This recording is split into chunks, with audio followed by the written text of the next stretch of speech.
तो कैसे हैं आप लोग? आज मैं बात करूंगा देश के ऊपर जो सबसे बड़ा संकट आया हुआ है, कोरोना की।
तो इससे पहले मैं शुरू करूं, पहले कुछ ज्ञानियों का ज्ञान सुन लेते हैं। मोदी जी, अरे इसको कौन लिया है बीच में यार, इसको हटाओ। गुटखा खा रखा, ऑफिस में जा रहा हूँ मैं। अच्छा, इसीलिए पहना कोरोना वायरस के लिए नहीं ना, मैं इन चीजों को नहीं मानता, जब होगा जब देख लेंगे। मैं इन चीजों को नहीं मानता, जब होगा जब देख लेंगे। वाह मोदी जी, वाह वाह। अरे मैंने बहुत पता, मगर क्या क्या बताएं आपको, बताओ। पूरा बताओ जो भी पता है। कोरोना वायरस एक ऐसा वायरस है, हो सकता है इंसान के पास खड़े होने से भी Don't trust everything you see on social media and consult a doctor if you're having cough, cold or fever. इससे जिनका इंटरव्यू लिया वो चूती हैं और ये खुद चूती हैं। ये लोगों को बता रहे कोरोना होने से मास्क पहनना चाहिए, नहीं पहनना चाहिए, और खुद ने पूरी वीडियो में एक बार भी मास्क पहना नहीं है। और नहीं पता है, गलती तुम लोगों की नहीं है, गलती इन लोगों की भी नहीं है, गलती हम सब लोगों की है। जब पूरे देश में 10 केसेस थे कोरोना के, तब पूरा देश मुंह पे मास्क लगा के हाथ में सैनिटाइजर लेके घूमता था। लेकिन आज जिस वक्त मैं वीडियो बना रहा हूँ उस वक्त 8.25 लाख से ज्यादा केसेस है पूरे इंडिया में। इसी में भी देश में आधे से ज्यादा लोग बिना मास्क के, बिना सैनिटाइजर के घूम रहे हैं। लोगों को ये बात समझ में ही नहीं आ रही है कि ये बीमारी कितनी खतरनाक है। लोग उसको बहुत हल्के में ले रहे हैं, हंसी मजाक में ले रहे हैं। लोग कह रहे हैं अरे ये तो खांसी जुकाम है, अरे इससे तो कुछ होने वाला नहीं है, अरे अब तो दवाइयाँ भी आ गई है, अरे वैक्सीन भी आने लग गई है, 7 दिन की बीमारी है। तो आज मैं आपकी यही गलतफहमी दूर करूंगा कि असल में कोरोना वायरस है क्या। पहली बात तो दवाई की रिकवरी रेट बढ़ गई है, हम लोग मानते हैं, लेकिन 100% कुछ भी नहीं है। दूसरी चीज, ये सब चीज आपकी इम्यूनिटी पर डिपेंड करती है। अगर आपकी इम्यूनिटी कम है तो दवाई का कोई असर नहीं पड़ने वाला है। तीसरी चीज, वैक्सीन का कोई अता पता नहीं है। इंडिया में जहाँ तक खोज चल रही है अभी तक बहुत टाइम लगने वाला है, क्योंकि ट्रायल्स बहुत बचे हुए हैं। तो लोग अभी से रिस्क ना लें। देखते ही देखते इंडिया वर्ल्ड में 3rd नंबर पे आ गया कोरोना के केसेस में। बहुत से लोग अपनी कार ले लेके बाहर घूम रहे हैं बिना बात में, कोई जरूरत नहीं है उसकी भी, फिर भी जा रहे हैं। कोई सोशल डिस्टेंसिंग का ध्यान नहीं रख रहे हैं, इधर उधर घूम रहे हैं, बकचोदी पेल रहे हैं। पर लोग को ये नहीं पता ये खुद को तो इन्फेक्ट करेंगे, और बल्कि अपने परिवार वालों को, अपने रिलेटिव्स को, जो बेचारे कहीं नहीं जा पा रहे, उनको भी आप इन्फेक्टेड करते हो। ये कोरोना वायरस हमारे रेस्पिरेटरी रूट के थ्रू हमारे लंग्स में जाता है और वहाँ पे हमारे इम्यून सेल्स को डैमेज करता है, लंग को डैमेज करता है, उनकी सेल्स को डैमेज करता है। इट इज रिसर्च से पता चला है कि जो कोरोना वायरस से रिकवर्ड पेशेंट है, जो ठीक हो चुके हैं पेशेंट, वो लोग लंग्स के इन्फेक्शंस के लिए, हार्ट के इन्फेक्शंस के लिए और लिवर के इन्फेक्शंस के लिए सबसे ज़्यादा प्रोन होते हैं, क्योंकि इनकी इम्यूनिटी बहुत वीक हो चुकी होती है, इनकी इम्यून सेल्स बहुत वीक हो चुकी होती है। तो ऐसा नहीं है कि जैसे आप कोरोना वायरस से जीत गए हैं तो आप माल फूकोगे और सुट्टा फूकोगे। एक सुट्टा भी आपकी जान ले सकेगा इसके बाद, क्योंकि आपका लंग्स की जो सहने की पावर है, उनकी सेल्स है, उनकी इलास्टिसिटी है, वो बहुत कम हो चुकी है। लोग बिना मास्क लगाए, बिना सोशल डिस्टेंसिंग के इधर उधर घूम रहे हैं। आप लोगों को ये समझना चाहिए, पर आप लोग ये बात कभी समझ नहीं सकते हो, क्योंकि जो लोग आपकी रक्षा करने के लिए आते हैं आप उन लोगों पे पत्थर फेंकते हो। 1 अप्रैल 2020 इंदौर के एक इलाके में एक डॉक्टर्स की टीम कोरोना से सस्पेक्टेड केसेस की चेक करने के लिए पहुंची, तो उन पे कुछ ऐसा हमला हुआ।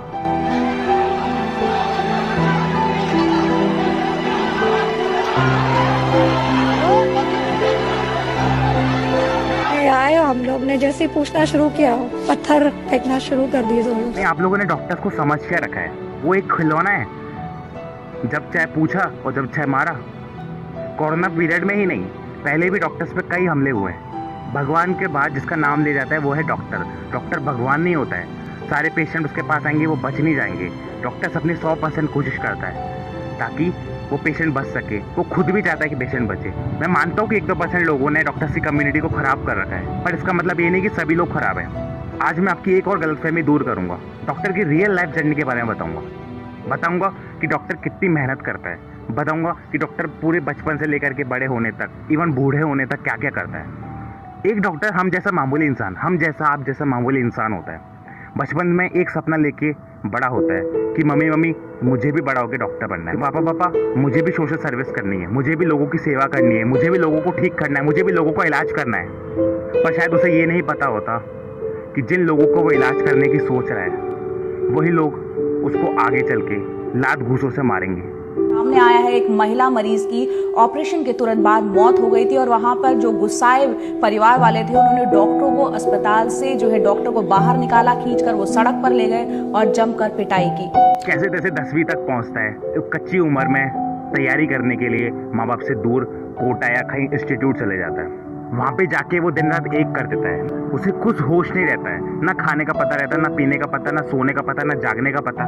बस पूरे दिन पढ़ाई पढ़ाई और पढ़ाई। जैसे तैसे करके वो सिलेक्ट होता है। कई लोग सिलेक्ट भी नहीं हो पाते, तो फर्स्ट ड्रॉप, सेकंड ड्रॉप, 5-5 साल लगा देते हैं कॉलेज में एंटर होने के लिए। जैसे तैसे कॉलेज में एंटर होते हैं ये सोच के कि अब लाइफ सुधर चुकी है, अब लाइफ में थोड़ी इंजॉय है। लेकिन जैसे ही कॉलेज के अंदर घुसता है तब उसको पता चलता है कि रियल स्ट्रगल तो अब से स्टार्ट होने वाला है। वहाँ उसका इंतजार कर रहे होते हैं सीनियर्स, प्रोफेसर्स। अरे बहन, तो यहाँ तक चपरासी भी उसकी गाड़ी लेने के लिए सबसे आगे खड़ा रहता है। दुखी वो भी होता है, परेशान वो भी होता है, रोता वो भी है, लेकिन ये बात अपने माँ बाप से छुपाता है। घर वाले बिना बात में परेशान ना हो, इस बात को अपने मन ही मन में छुपा के वो आगे बढ़ता रहता है। इस पूरे 5.5 साल के सफर में दुनिया भर के assignments, thesis, records, viva, theory, major practicals, minor practical, university examination, हजारों एग्जामिनेशन होते हैं। नहाना भूल जाते हैं, बाल झड़ जाते हैं, महीनों तक घर वालों से बातें होना बंद हो जाती है। लेकिन एट द एंड जब वो अपनी ग्रेजुएशन खत्म करने के बिल्कुल पीक पे होता है, जब उसको पता चलता है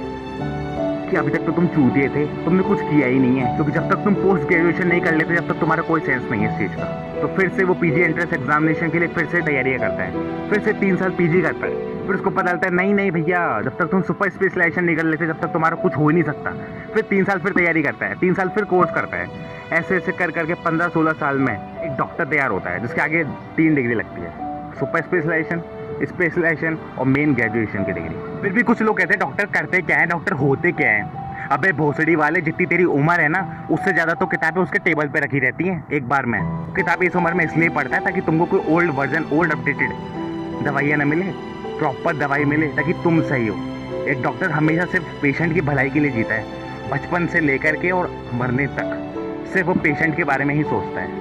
वो सोचता है कि मेरा पेशेंट जल्दी से जल्दी ठीक कब तक हो सके। भी कुछ लोग, कुछ कम दिमाग वाले लोग डॉक्टर्स के ऊपर हमला कर देते हैं उनके गुस्सा आने पे। मैं मानता हूँ कि अपनों के खोने पर दुख होता है, पर सामने वाला भी कोशिश पूरी कर रहा था, पर कुछ चीज़ें हाथ में नहीं होती हैं, किस्मत में नहीं होती है। एक डॉक्टर की कोई गलती नहीं होती है इसमें। ये बात आप लोगों को समझनी चाहिए। इस तरह से एक देश का सिपाही सरहद पर बाहर से आने वाले दुश्मनों को रोकता है, उसी तरह डॉक्टर भी देश के अंदर का सिपाही है। तो टेरर जैसी बीमारियों को इंसानों के अंदर जाने से रोकता है, और अगर चली गई तो उनको बाहर निकालता है। इस कोरोना काल में कितने डॉक्टर शहीद हुए हैं, उनको एक बार नमन करता हूँ।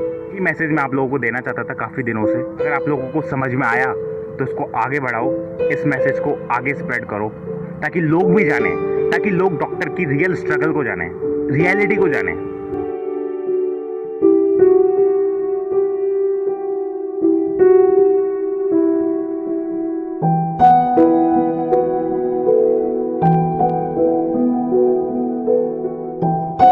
तो यार अंत में यही बोलना चाहता हूँ, जिस तरह से देश के सरहद पर जो सिपाही हैं उनकी रिस्पेक्ट करते हैं, उसी तरह से हमें जो देश के अंदर जो हमारे सिपाही हैं उनकी भी उतनी ही रिस्पेक्ट करनी चाहिए, उनका ही सम्मान करना चाहिए। इसी उम्मीद के साथ इस वीडियो को यहीं ख़त्म करता हूँ।